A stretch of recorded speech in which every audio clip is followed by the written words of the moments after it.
আমি সকলোৱে ছাত্ৰ ছাত্ৰীসকলক কওঁ যে ভালকৈ পঢ় বা ওচৰ চুবুৰীয়াকৈ ভালকৈ পঢ় শিক্ষকসকলে আমি ক্লাছত দিওঁ ভালকৈ পঢ় ভাল মাৰ্কছ আহিব লাগিব কি ল'ৰা ছোৱালীখিনিয়ে পঢ়ি পেলাই কি হয় ল'ৰা ছোৱালীখিনিয়ে মাৰ্কছো ভালকৈ আনি দিয়ে 90+ 99 মাৰ্কছলৈকে আনি দিয়ে কিন্তু 99 মাৰ্কছ অনাৰ পিছত ল'ৰা ছোৱালীয়ে কি কৰিব সেইটো সময়ত কিন্তু আমাৰ নেবাৰ সেই শিক্ষক বা সেই পৰামৰ্শদাতাকেইজনে আহি পেলাই কেৰিয়াৰ সম্পৰ্কীয় কথাখিনি কিন্তু কোৱাত সিহঁতক উৎসাহিত আমি কৰা নাযায় যদি আমি ক্লাইম্বিং কৰিব বিচাৰোঁ বা পৰ্বতাৰোহণ হ'ব বিচাৰোঁ আমি এভাৰেষ্ট শৃংগটোৰ মূল লক্ষ্য হিচাপে আমি লওঁ কিন্তু কেতিয়াও আমি সেই তলৰ দখলৈকে আমি ক্লাইম্বিং কৰিম বুলি এনেকুৱা নাথাকে কিছুদিন পূৰ্বে ছাত্ৰ ছাত্ৰীসকলৰ কেৰিয়াৰ সম্পৰ্কে বহু কথা বা বহু পৰামৰ্শ আগবঢ়াইছিল লখিমপুৰ তেলাহী কমলাবৰীয়া মহাবিদ্যালয়ৰ ৰাসায়ন বিজ্ঞানৰ মুৰব্বী অধ্যাপক ডক্টৰ দেৱজিৎ দত্ত ছাৰে আমি পুনৰ আজি তেওঁৰ ওচৰত উপস্থিত হৈছোহি তেনেধৰণৰ কিছুমান প্ৰশ্ন লৈ আমি তেওঁৰ ওচৰত পুনৰ উপস্থিত হৈছোহি ৰিজাল্ট দিয়াৰ সময় নিচেই ওচৰ চাপিছে আৰু দেখা গৈছে যে ছাত্ৰ ছাত্ৰীসকলে এতিয়া ৰিজাল্টৰ পাছত বহুতৰ আশা যে কিছু ছাত্ৰ ছাত্ৰীয়ে ডক্টৰ পঢ়িব কিছু ছাত্ৰ ছাত্ৰীয়ে ইঞ্জিনিয়াৰ কৰাৰ সপোন আৰু তেওঁলোকে এই ইঞ্জিনিয়াৰ ডক্টৰ পঢ়িবৰ বাবে কি কোৰ্স কৰিব লাগে কেনেদৰে পঢ়িব লাগে এই সম্পৰ্কে আজি আমি আলোচনা কৰিব বিচাৰিম পুনে আমি ছাৰৰ সৈতে কথা পাতিবলৈ যত্ন কৰিম হয় এতিয়া বহু অভিভাৱকে এটা কথা জানিবলৈ বিচাৰি আছে যে ছাত্ৰ ছাত্ৰীসকলে কি পঢ়িব কি নপঢ়িব ডক্টৰ বা ইঞ্জিনিয়াৰ হ'বৰ কাৰণে কেনেদৰে পঢ়িব লাগিব এই সম্পৰ্কেও তেওঁলোকে জানিবৰ কাৰণে বহুত আগ্ৰহী হৈ আছে তেওঁলোকক আপুনি কি ক'ব বিচাৰিব ধন্যবাদ একচুৱেলি কি হয় আমি সকলোৱে ছাত্ৰ ছাত্ৰীসকলক কওঁ যে ভালকৈ পঢ় বা ওচৰ চুবুৰীয়াকৈ ভালকৈ পঢ়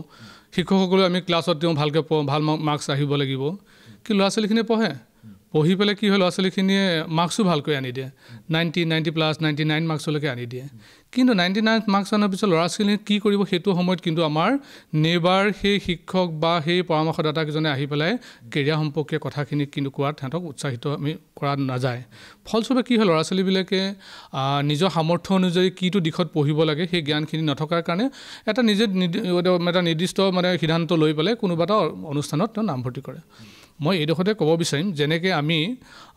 যদি আমি ক্লাইম্বিং কৰিব বিচাৰোঁ বা পৰ্বতাৰোহণ হ'ব বিচাৰোঁ আমি এভাৰেষ্ট শৃংগটোৰ মূল লক্ষ্য হিচাপে আমি লওঁ কিন্তু কেতিয়াও আমি সেই তলৰ দখলৈকে আমি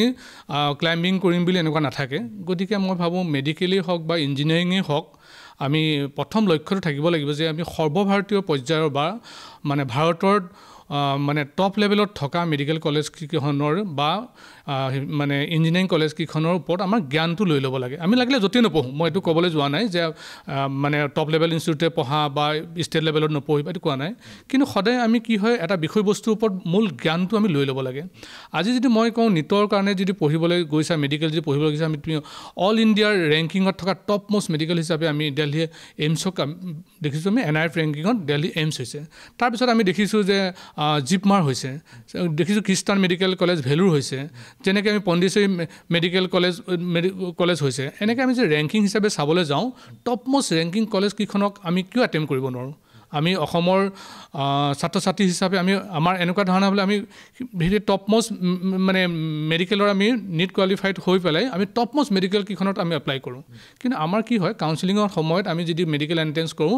কাউন্সিলিঙৰ সময়ত আমি অল ইণ্ডিয়া লেভেলত টপ মষ্ট মেডিকেল কলেজখন কাউন্সিলিঙৰ কাৰণে আমি ফৰ্ম ফিল আপেই নকৰোঁ গতিকে আমি সদায় অল ইণ্ডিয়া ৰেংকৰ মেডিকেল কলেজবিলাকৰ বিষয়ে আমি জানি পেলাই এডমিশ্যনৰ সময়ত যেতিয়া আমি নিট কোৱালিফাইড হোৱাৰ পিছত আমি কাউন্সিলিঙৰ সময়ত সেই এইমছৰ কাৰণে বা ভেলুৰৰ CMC ভেলুৰৰ কাৰণে বা জিপমাৰ কাৰণে পণ্ডিচেৰীৰ কাৰণে বা টপ মষ্ট মেডিকেলবিলাকৰ কাৰণে আমি প্লেচমেণ্টৰ কাৰণে এপ্লাই কৰিব লাগে বা IIT ক্ষেত্ৰত আমি জানিব লাগে আমি যদি আজি চাওঁ 23খন IIT ইণ্ডিয়াৰ টপ মষ্ট ৱৰ্ল্ড প্ৰেষ্টিজিয়াছ আমি ইনষ্টিটিউট বুলি ক'ব পাৰোঁ আমি যদি ইঞ্জিনিয়াৰিং এইম আছে আমি JEE থ্ৰু দি আমি IIT কেইখনত এটেম্প কৰিম কাৰণ IIT কেইখনত আমি কৰিলে তাৰপিছত পাছ কৰাৰ পিছত আমাৰ যিটো প্লেচমেণ্ট বা চেলাৰী পেকেজ বহুত হাই লেভেল হয় বা এজন আমি হাই লেভেল আমি ইঞ্জিনিয়াৰ হ'ব পাৰোঁ বা ৱৰ্ল্ডত আমি স্বীকৃতিপ্ৰাপ্ত হওঁ গতিকে আমাৰ ফাৰ্ষ্ট এইমটো হ'ব লাগে IIT মোৰ হিচাপত আৰু যদি আমি জেনেৰেল কোৰ্চ কৰিব বিচাৰোঁ তেনেকৈ আমি Niger national institute of Science Education research যিখন ভুৱনেশ্বৰত আছে নেশ্যনেল লেভেলৰ যিটো ইনষ্টিটিউট তাত আমি BS MS কোৰ্চ কৰিব পাৰোঁ বা আইজাৰ আমাৰ 7খন ইণ্ডিয়াত আইজাৰ আছে Indian Institute of Science Education Research IISER আছে খুব টপ লেভেল প্ৰেষ্টিজিয়াছ ইনষ্টিটিউটত ৰিচাৰ্চৰ কাৰণে বহুত গুৰুত্বপূৰ্ণ হৈ পৰিছে একদম প্ৰথমতে কেলকাতা পুনে আইজাৰ স্থাপিত হৈছিলে এতিয়া 7খনকৈ আইজাৰ হৈছে যিটো IIT ৰেংকৰ হয় গতিকে আমি যদি BS MS কোৰ্স কৰিবলগীয়া হয় আমি আইজাৰত আমি যিটো IAT টেষ্ট যেটো কাম কওঁ আইজাৰ এপ্টিটিউড টেষ্ট যাৰ ফৰ্ম ফিলআপ 1 এপ্ৰিলৰ পৰা যোৱা 1 এপ্ৰিলৰ পৰা হৈ আছে যেটো 10+2 এপিয়াৰ্ড ষ্টুডেণ্টখিনিৰ কাৰণে আমি IAT আমি ফৰ্ম ফিলআপ কৰিব পাৰোঁ IAT এন্ট্ৰেন্সৰ থ্ৰুদি আমি আইজাৰত এডমিশ্যন ল'ব পাৰোঁ যেনেকৈ আমি JEE মেইনছ এডভান্স ক্লিয়াৰ কৰি IIT ল'ব পাৰোঁ আইজাৰ কাৰণে আমি IAT এক্সাম দিব লাগে ঠিক নাইজাৰ কাৰণে আমি নেক্সট দিব লাগে NEST national entrance screening test নেক্সটৰ থ্ৰুদি আমি কি কৰিব পাৰোঁ নাইজাৰ ভুৱনেশ্বৰত আমি এডমিশ্যন ল'ব পাৰোঁ আৰু নেক্সটৰ থ্ৰুদি আমি CBS central excellence for basic science যেটো Mumbai university department of atomic এনাৰ্জিৰ আণ্ডাৰত যেটো কোৰ্স আছে মানে বেছিক সায়েন্সৰ খুব হাই লেভেল কোৰ্স আমাৰ ইণ্ডিয়া গভৰ্ণমেণ্টে খুব ফান্ডিং দিয়ে তেওঁলোকক লেবৰেটৰী ৰিচাৰ্চৰ কাৰণে খুব উচ্চ পৰ্যায়ৰ হয় গতিকে আমি এটমিক এনাৰ্জিৰ কাৰণে আমি তাত সেই ডিপাৰ্টমেণ্টত বেছিক সায়েন্সৰ ওপৰত আমি পঢ়িব পাৰোঁ আৰু ঠিক তেনেকৈ আমি ইণ্ডিয়ান ইনষ্টিটিউট অফ এষ্ট্ৰফিজিক্স আমি বেংগলোৰ যদি মোৰ ফিজিক্সৰ এষ্ট্ৰনমিৰ ওপৰত যদি মোৰ খুব চৰ্চা কৰিবলৈ মন আছে পঢ়িবলৈ মন আছে বা ফিজিক্সৰ ওপৰত মোৰ যদি খুব আছে আমি এষ্ট্ৰফিজিক্সৰ ওপৰত কৰিব পাৰোঁ বা ইণ্ডিয়ান ইনষ্টিটিউট অফ সায়েন্স যাক আমি মানে সৰ্বভাৰতীয় ইনষ্টিটিউচনৰ নাম্বাৰ 1 ৰেংকিঙত NIF 1 ৰেংকিঙত আমি